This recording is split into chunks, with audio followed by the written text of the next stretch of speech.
اگر بنو اسرائیل غلام ہوئے تو خدا منشن کر رہا ہے قرآن میں کہ ان کی غلامی کی بنیادی وجہ ہے کہ یہ میری کتاب کو بدل دیتے ہیں، یہ میری کتاب کو، اور یقتلون الانبیاء بغیر حق، اور انبیاء کو بغیر حق کے قتل کرتی ہیں۔ یہ انسان آزادی کے سزاوار نہیں ہے۔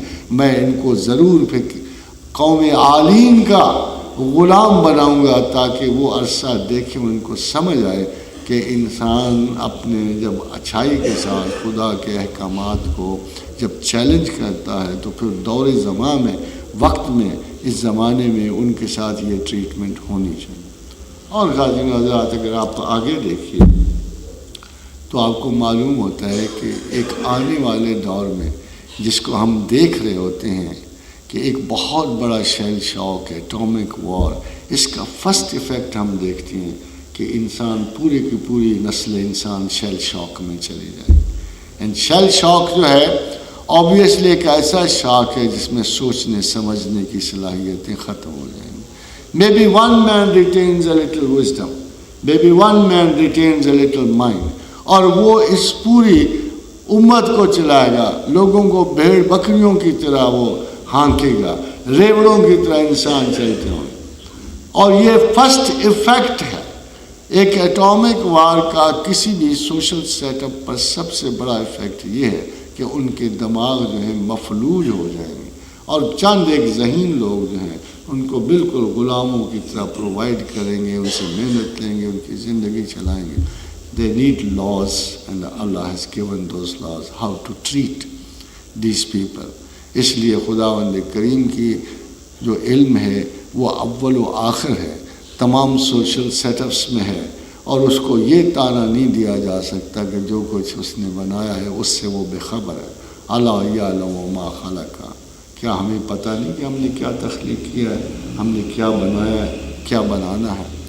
تو حضرات گرامی، مجھے بھی بڑی جلدی میں واپس سے، دل تو بہت تھا، آپ سے بڑی باتیں ہوتی، مگر ملکی مسائل میں خاص طور سے بجلی کے بحران نے ہمیں بر وقت جمع نہیں ہونے دیا اور کوئی اچھی بات چیت بھی نہیں کرنے دی۔ So I'm very thankful to you for listening all this۔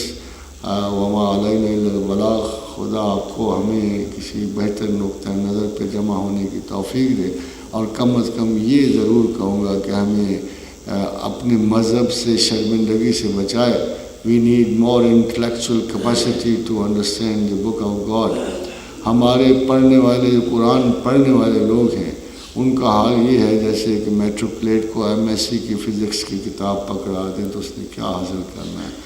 اگر قرآن بہترین کلام ہے اور اللہ کا کلام ہے تو اللہ کو یہ کریڈٹ تو جاتا ہے کہ وہ عقل کا پیدا کرنے والا ہے، شعور کو پیدا کرنے والا ہے، انسانی فکر و عمل کا پیدا کرنے والا ہے۔